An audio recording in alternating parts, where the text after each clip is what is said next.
ಸಾಧಾರಣ ಕಾಲದ 21ನೆಯ ಶುಕ್ರವಾರ. ಪೌಲನು ಕೊರಿಂಥರಿಗೆ ಬರೆದ ಮೊದಲನೆಯ ಪತ್ರದಿಂದ ವಾಚನ. ಸಹೋದರರೇ, ಯೇಸು ಕ್ರಿಸ್ತರು ನನ್ನನ್ನು ಕಳುಹಿಸಿರುವುದು ದೀಕ್ಷಾ ಸ್ನಾನವನ್ನು ಕೊಡುವುದಕ್ಕಲ್ಲ, ಶುಭ ಸಂದೇಶವನ್ನು ಸಾರುವುದಕ್ಕೆ. ಅದು ವಾಕ್ಚಾತುರ್ಯದಿಂದಲ್ಲ. ಹಾಗೆ ಸಾರಿದ್ದೇ ಆದರೆ ಕ್ರಿಸ್ತ ಯೇಸುವಿನ ಶಿಲುಬೆ ನಿರರ್ಥಕವಾದೀತು. ವಿನಾಶ ಮಾರ್ಗದಲ್ಲಿರುವವರಿಗೆ ಶಿಲುಬೆಯ ಸಂದೇಶ ಹುಚ್ಚು ಸಂಗತಿಯಾಗಿದೆ. ಮುಕ್ತಿ ಮಾರ್ಗದಲ್ಲಿರುವ ನಮಗಾದರೂ ಅದು ದೈವ ಶಕ್ತಿಯಾಗಿದೆ. ಜ್ಞಾನಿಗಳ ಜ್ಞಾನವನ್ನು ನಾಶ ಮಾಡುವೆನು, ಜಾಣರ ಜಾಣತನಕ್ಕೆ ಭಂಗ ತರುವೆನು ಎಂದು ಪವಿತ್ರ ಗ್ರಂಥದಲ್ಲಿ ಇದೆಯಲ್ಲವೇ? ಹೀಗಿರುವಾಗ ಜ್ಞಾನಿ ಎಲ್ಲಿ? ಶಾಸ್ತ್ರಜ್ಞನೆಲ್ಲಿ? ಜಗತ್ತಿನ ತರ್ಕ ನಿಪುಣನೆಲ್ಲಿ? ಪ್ರಪಂಚದ ಜ್ಞಾನವನ್ನು ದೇವರು ಹುಚ್ಚುತನವಾಗಿಸಿಲ್ಲವೇ? ಲೋಕವು ತನ್ನ ಸ್ವಂತ ಜ್ಞಾನದಿಂದ ದೇವರನ್ನು ಅರಿಯಲಾರದೆ ಹೋಯಿತು. ಇದು ದೈವ ಸಂಕಲ್ಪವೇ ಸರಿ. ಆದುದರಿಂದಲೇ ನಾವು ಸಾರುವ ಹುಚ್ಚುತನವೆಂಬ ಸಂದೇಶದ ಮೂಲಕ ವಿಶ್ವಾಸವುಳ್ಳವರನ್ನು ಉದ್ಧರಿಸುವುದು ದೇವರಿಗೆ ಉಚಿತವೆನಿಸಿತು. ಯಹೂದ್ಯರು ಸೂಚಕ ಕಾರ್ಯಗಳನ್ನು ಕೇಳುತ್ತಾರೆ, ಗ್ರೀಕರು ಜ್ಞಾನವನ್ನು ಅರಸುತ್ತಾರೆ. ನಾವಾದರೂ ಶಿಲುಬೆಗೇರಿಸಲಾದ ಕ್ರಿಸ್ತ ಯೇಸುವನ್ನು ಪ್ರಚುರಪಡಿಸುತ್ತೇವೆ. ಯಹೂದ್ಯರಿಗೆ ಇದು ಅಸಹ್ಯವಾಗಿದೆ, ಅನ್ಯ ಜನರಿಗೆ ಹಾಸ್ಯಾಸ್ಪದವಾಗಿದೆ. ಆದರೆ ಯಹೂದ್ಯರಾಗಿರಲಿ ಗ್ರೀಕರಾಗಿರಲಿ ದೇವರಿಂದ ಕರೆ ಹೊಂದಿದ್ದರೆ ಅಂಥವರಿಗೆ ಯೇಸು ಕ್ರಿಸ್ತರು ದೇವರ ಶಕ್ತಿಯಾಗಿದ್ದಾರೆ ಹಾಗೂ ದೇವರ ಜ್ಞಾನವಾಗಿದ್ದಾರೆ. ದೇವರ ಹುಚ್ಚುತನ ಎಂಬುದು ಮಾನವನ ಜ್ಞಾನಕ್ಕಿಂತಲೂ ಶ್ರೇಷ್ಠವಾದುದು. ದೇವರ ದೌರ್ಬಲ್ಯ ಎಂಬುದು ಮಾನವ ಶಕ್ತಿಗಿಂತಲೂ ಪ್ರಬಲವಾದುದು. ಪ್ರಭುವಿನ ವಾಕ್ಯ. ದೇವರಿಗೆ ಕೃತಜ್ಞತೆ ಸಲ್ಲಲಿ. ಕೀರ್ತನೆ ಶ್ಲೋಕ. ಅಚಲ ಪ್ರೀತಿಯಿಂದ ಪ್ರಭು ಜಗವನ್ನು ತುಂಬಿಹನು. ಸಜ್ಜನರೇ, ಮಾಡಿರಿ ಪ್ರಭುವಿನ ಗುಣಗಾನ, ನೀತಿವಂತರೇ ಆತನ ಸ್ತುತಿ ನಿಮಗೆ ಸುಗುಣ. ಪ್ರಭುವನ್ನು ಕೊಂಡಾಡಿ ಕಿನ್ನರಿಯನ್ನು ನುಡಿಸುತ್ತಾ, ಕೀರ್ತಿಸಿ ದಶತಂತಿ ವೀಣೆಯನ್ನು ಬಾರಿಸುತ್ತಾ. ಶ್ಲೋಕ. ಅಚಲ ಪ್ರೀತಿಯಿಂದ ಪ್ರಭು ಜಗವನ್ನು ತುಂಬಿಹನು. ಸತ್ಯವಾದುದು ಆತನ ಪವಿತ್ರ ವಾಕ್ಯ, ಸ್ತುತ್ಯವಾದುದು ಆತನ ಪುನೀತ ಕಾರ್ಯ. ಸತ್ಯ ಸಂದನು, ನ್ಯಾಯಪ್ರಿಯನು ಆತನು, ಅಚಲ ಪ್ರೀತಿಯಿಂದ ಜಗವನ್ನು ತುಂಬಿಹನು. ಶ್ಲೋಕ. ಅಚಲ ಪ್ರೀತಿಯಿಂದ ಪ್ರಭು ಜಗವನ್ನು ತುಂಬಿಹನು. ವ್ಯರ್ಥವಾಗಿಪ್ಪನು ಪ್ರಭು ರಾಷ್ಟ್ರ ಯೋಜನೆಗಳನ್ನು, ನಿರರ್ಥಕವಾಗಿಪ್ಪನು ಜನರ ದುಷ್ಟ ಸಂಕಲ್ಪಗಳನ್ನು. ಪ್ರಭುವಿನ ಯೋಜನೆ ಶಾಶ್ವತ, ಆತನ ಸಂಕಲ್ಪ ಅನವರತ. ಶ್ಲೋಕ. ಅಚಲ ಪ್ರೀತಿಯಿಂದ ಪ್ರಭು ಜಗವನ್ನು ತುಂಬಿಹನು. ಘೋಷಣೆ. Hallelujah, hallelujah. ನಿನ್ನಚಲ ಪ್ರೀತಿಗನುಸಾರ ಚೈತನ್ಯಗೊಳಿಸೆನ್ನನ್ನು ಕೈಗೊಳ್ಳುವೆನಾಗ ನಿನ್ನ ಬಾಯಿಯು ಸುರಿದ ಕಟ್ಟಳೆಗಳನ್ನು. ಹಲ್ಲೆಲೂಯ. ತಾಯನ ಬರೆದ ಪವಿತ್ರ ಶುಭ ಸಂದೇಶದಿಂದ ವಾಚನ. ಆ ಕಾಲದಲ್ಲಿ ಯೇಸು ತಮ್ಮ ಶಿಷ್ಯರಿಗೆ ಹೀಗೆಂದರು, ಆ ದಿನಗಳಲ್ಲಿ ಸ್ವರ್ಗ ಸಾಮ್ರಾಜ್ಯ ಹೇಗಿರುವುದು ಎನ್ನುವುದಕ್ಕೆ ಈ ಸಾಮರ್ಥ್ಯವನ್ನು ಕೊಡಬಹುದು. 10 ಮಂದಿ ಕನ್ಯೆಯರು ದೀಪಾರತಿ ಹಿಡಿದು ಮಧುವಣಿಗನನ್ನು ಎದುರುಗೊಳ್ಳಲು ಹೋದರು. ಅವರಲ್ಲಿ 5 ವಿವೇಕಿಗಳು, 5 ಅವಿವೇಕಿಗಳು. ಆ ವಿವೇಕಿಗಳು ದೀಪಗಳನ್ನು ತೆಗೆದುಕೊಂಡರೆ ಹೊರತು ಜೊತೆಗೆ ಎಣ್ಣೆಯನ್ನು ತೆಗೆದುಕೊಳ್ಳಲಿಲ್ಲ. ವಿವೇಕಿಗಳಾದರೂ ದೀಪಗಳ ಜೊತೆಗೆ ಬುಡ್ಡಿಗಳಲ್ಲಿ ಎಣ್ಣೆಯನ್ನು ತೆಗೆದುಕೊಂಡರು. ಮಧುವಣಿಗ ಬರುವುದು ತಡವಾಯಿತು. ಅವರೆಲ್ಲರೂ ತೂಕಡಿಸುತ್ತಾ ಹಾಗೇ ನಿದ್ರೆ ಹೋದರು. ನಡುರಾತ್ರಿಯ ವೇಳೆ, ಈಗೋ ಮಧುವಣಿಗ ಬರುತ್ತಿದ್ದಾನೆ, ಬನ್ನಿ ಆತನನ್ನು ಎದುರುಗೊಳ್ಳಿ ಎಂಬ ಕೂಗು ಕೇಳಿಸಿತು. ಕನ್ಯೆಯರೆಲ್ಲರೂ ಎದ್ದರು, ತಮ್ಮ ತಮ್ಮ ದೀಪದ ಬತ್ತಿಯನ್ನು ಸರಿ ಮಾಡಿದರು. ಅವಿವೇಕಿಗಳು, ನಮ್ಮ ದೀಪಗಳು ಹಾರಿ ಹೋಗುತ್ತಾ ಇವೆ, ನಿಮ್ಮ ಎಣ್ಣೆಯಲ್ಲಿ ನಮಗೂ ಸ್ವಲ್ಪ ಕೊಡಿ ಎಂದು ವಿವೇಕಿಗಳನ್ನು ಕೇಳಿಕೊಂಡರು. ಅದಕ್ಕೆ ಅವರು, ನಿಮಗೆ ಕೊಟ್ಟರೆ ನಿಮಗೂ ಸಾಲದೆ ಹೋದಿತು, ನೀವು ಅಂಗಡಿಗೆ ಹೋಗಿ ಕೊಂಡುಕೊಂಡರೆ ಒಳ್ಳೆಯದು ಎಂದರು. ಅಂತೆಯೇ ಅವರು ಎಣ್ಣೆಯನ್ನು ಕೊಂಡುಕೊಳ್ಳಲು ಹೋದಾಗ ಮಧುವಣಿಗನು ಬಂದೇ ಬಿಟ್ಟನು. ಸಿದ್ಧರಾಗಿದ್ದವರು ಅವನ ಸಂಗಡ ವಿವಾಹ ಮಹೋತ್ಸವಕ್ಕೆ ಹೋದರು. ಕಲ್ಯಾಣ ಮಂಟಪದ ಬಾಗಿಲುಗಳನ್ನು ಮುಚ್ಚಲಾಯಿತು. ಉಳಿದ ಕನ್ಯೆಯರು ಅನಂತರ ಬಂದರು. ಸ್ವಾಮಿ, ಸ್ವಾಮಿ, ನಮಗೆ ಬಾಗಿಲು ತೆರೆಯಿರಿ ಎಂದು ಕೂಗಿಕೊಂಡರು. ಅದಕ್ಕೆ ಉತ್ತರವಾಗಿ ಆ ಮಧುವಣಿಗ, ಅದಾಗದು, ನೀವು ಯಾರೋ ನನಗೆ ಗೊತ್ತಿಲ್ಲ ಎಂದು ಬಿಟ್ಟ. ಆದುದರಿಂದ ಜಾಗೃತರಾಗಿರಿ, ಏಕೆಂದರೆ ಆ ದಿನವಾಗಲಿ ಆ ಗಳಿಗೆಯಾಗಲಿ ಯಾವಾಗ ಬರುತ್ತದೆ ಎಂದು ನಿಮಗೆ ತಿಳಿಯದು. ಪ್ರಭುವಿನ ಶುಭ ಸಂದೇಶ. ಕ್ರಿಸ್ತರೇ ನಿಮಗೆ ಸ್ತುತಿ ಸಲ್ಲಲಿ.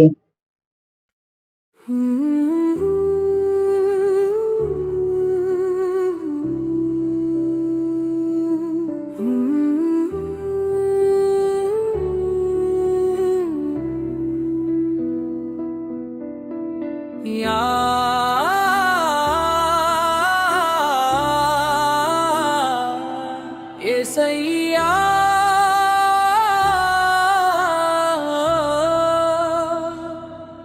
హల్లెలూయా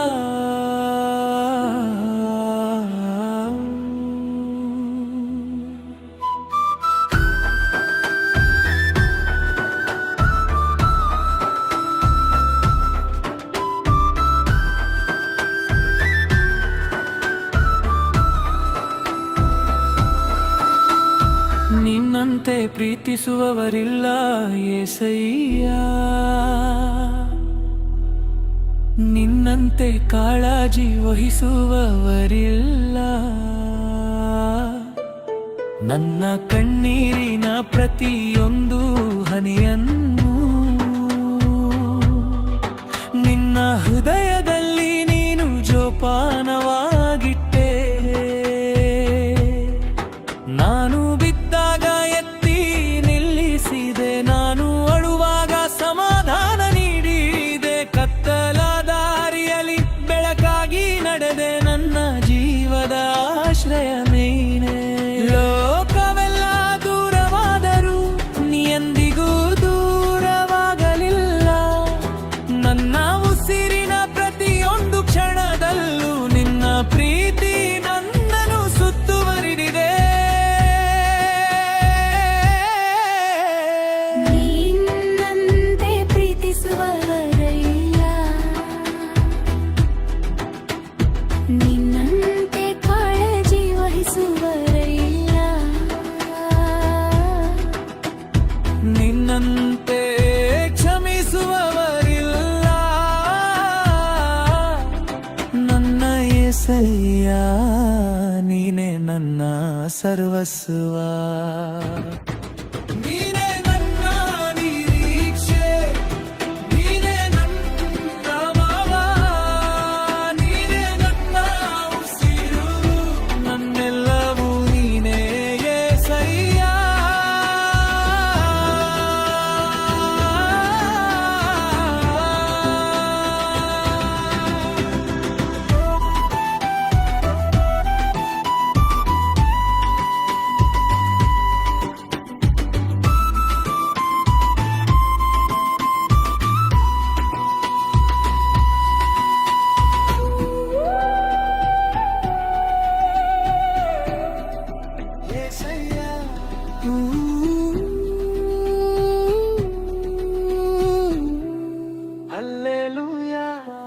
ಶಿಲುಬೆಯ ಪ್ರೀತಿಯು ನನ್ನನ್ನು ಬದಲಿಸಿತು, ನಿನ್ನ ರಕ್ತವು ನನ್ನನ್ನು ಶುದ್ಧಗೊಳಿಸಿತು.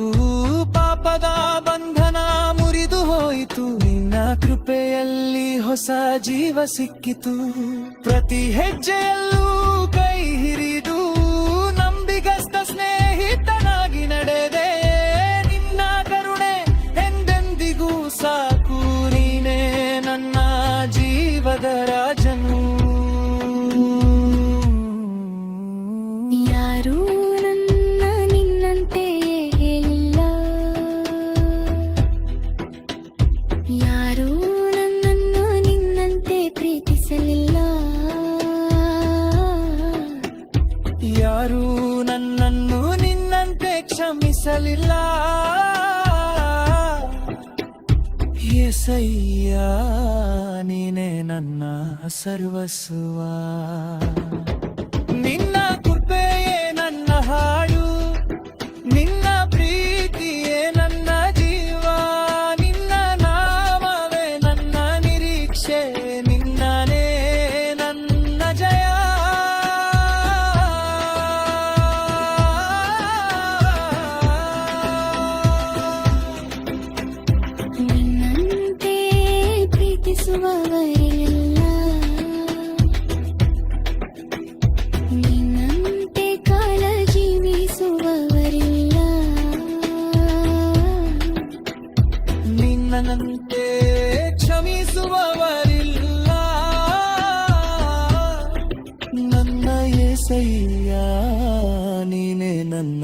ಸರ್ವಸ್ವ. ನೀನೇ ನನ್ನ ಹಾಡು, ನೀನೇ ನನ್ನ ಜೀವ, ನೀನೇ ನನ್ನ ರಕ್ಷಕ, ನೀನೇ ನನ್ನ ದೇವರು. ಹಲ್ಲೆಲೂಯಾ, ಯೇಸುಯ್ಯ ನಿನಗೆ ಮಹಿಮೆ.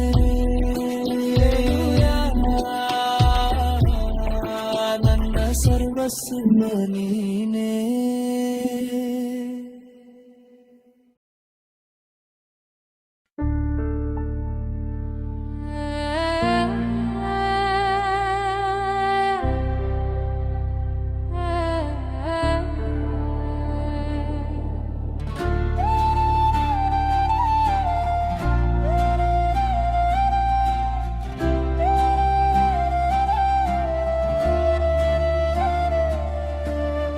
ಪರಾತ್ಪರನ ನೆರಳಿನಲ್ಲಿ ನಾನು ನೆಲೆಸುವೆರು, ಸರ್ವಶಕ್ತನ ಸನ್ನಿಧಿಯಲ್ಲಿ ವಿಶ್ರಾಂತಿ ಕಾಣುವೆನು.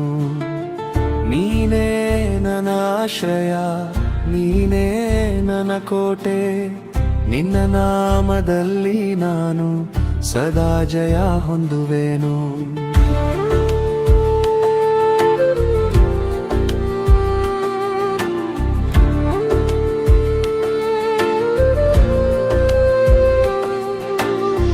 ರಾತ್ರಿಯ ಕತ್ತಲು ನನ್ನನ್ನು ಭಯಪಡಿಸಲಾರದು, ಹಗಲಿನ ಬಾಣವು ನನ್ನನ್ನು ತಟ್ಟಲಾರದು. ನೀ ಇದ್ದಾಗ ನಾನು ಭದ್ರನು, ನೀ ಇದ್ದಾಗ ನಾನು ಜಯಶಾಲಿ. ಯೇಸಯ್ಯ ನೀನೇ ನನ್ನ ಶರಣು, ನೀನೇ ನನ್ನ ಬಲವಾದ ಕೋಟೆ. ಕೋಟೆ ನೀ, ನಿನ್ನ ರೆಕ್ಕೆಗಳ ನೆರಳಲ್ಲಿ ನಾನು ಸುರಕ್ಷಿತನಾಗಿರುವೆ. ನಿನ್ನ ಪ್ರೀತಿ ನನ್ನ ಕವಚ, ನಿನ್ನ ವಾಕ್ಯ ನನ್ನ ಬಲ, ಜೀವಮಾನವೆಲ್ಲ ನಿನ್ನನ್ನೇ ಹಾಡುವೆ. ನನ್ನ ರಾಜನೇ ಯೇಸುವೇ,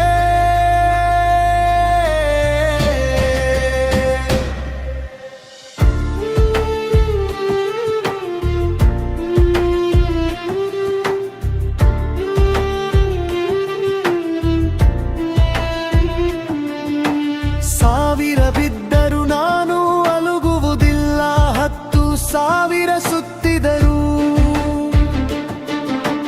ಭಯಪಡುವುದಿಲ್ಲ. ನಿನ್ನ ದೂತರು ನನ್ನ ದಾರಿಯನ್ನು ಕಾಯುವರು, ನಿನ್ನ ಕೈಗಳು ನನ್ನನ್ನು ನಡೆಸುವವು.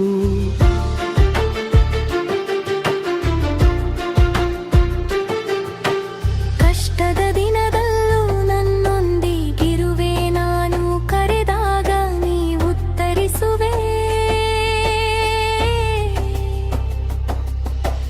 ದೀರ್ಘಾಯುಷ್ಯದಿಂದ ನನ್ನನ್ನು ತೃಪ್ತಿಗೊಳಿಸಿ ರಕ್ಷಣೆಯನ್ನು ನನಗೆ ತೋರಿಸುವೆ. ನಿನ್ನ ಕೃಪೆ ನನ್ನ ಉಸಿರು, ನಿನ್ನ ಸನ್ನಿಧಿಯೇ ನನ್ನ ಜೀವ. ಭಯವಿಲ್ಲ, ಸೋಲಿಲ್ಲ, ನೀರುವೆ ನನ್ನ ಜೊತೆಯಲ್ಲಿ. ಚಂಡಮಾರುತ ಬಂದರೂ ನಿನ್ನ ಶಾಂತಿ ನನ್ನ ಹೃದಯದಲ್ಲಿ. ಯುಗ ಯುಗಾಂತರವೂ ನಿನ್ನನ್ನೇ ನಂಬುವೆ, ನನ್ನ ಯೇಸುವೇ. ನಿನ್ನನ್ನೇ ಸ್ತುತಿಸುವೆ.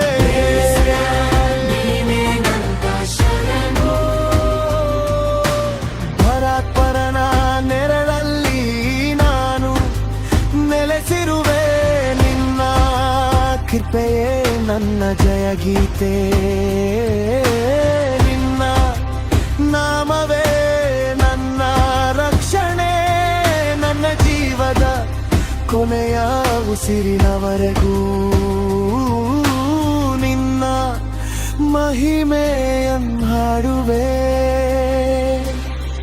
ಹಲ್ಲೆಲೂಯಾ ಹಲ್ಲೆಲೂಯಾ, ನೆರಳಿನಲ್ಲಿ ನಾನು ಸುರಕ್ಷಿತನು. ಹಲ್ಲೆಲೂಯಾ, ನೀನೇ ನನ್ನ ಶಾಶ್ವತ ಆಶ್ರಯ.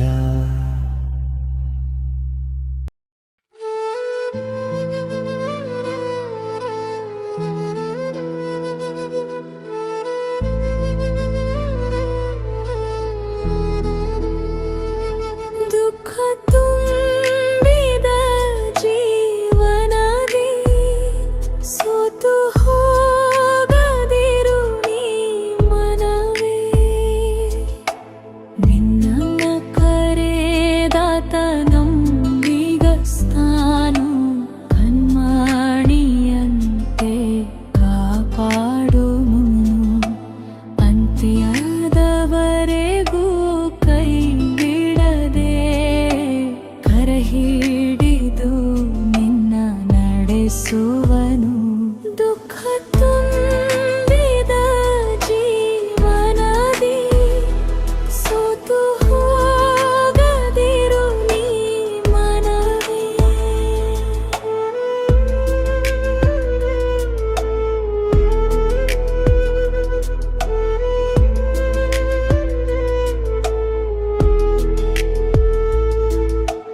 ಮಾರ್ಭೂತಲು ನಿನ್ನ ಕವಿದಾಗಲು ಕಾಣುವೆ ಮಳೆ ಬಿಲ್ಲಿನ ಮೇಲೆ. ಕೆಡುಕನ ಕೈಯಿಂದ ತಪ್ಪಿಸುವನು, ಹೆಗಲ ಮೇಲೆ ನಿನ್ನ ಹೊತ್ತು ಸಾಗುವನು. ದುಃಖ ತುಂಬಿದ ಜೀವನದಿ ಸೋತು ಹೋಗದಿರು ನೀ ಮನವೇ.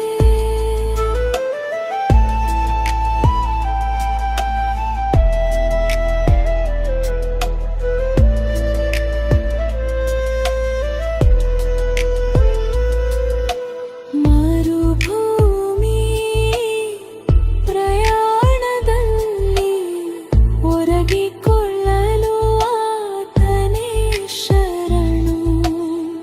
ಒದಗಿಸುವನು ನಿನ್ನ ಅಗತ್ಯವೆಲ್ಲ, ಹೆದರದೆ ಮುಂದೆ ಸಾಗು ಮನವೇ. ದುಃಖ ತುಂಬಿದ ಜೀವನದಿ ಸೋತು ಹೋಗದಿರು ನೀ ಮನವೇ.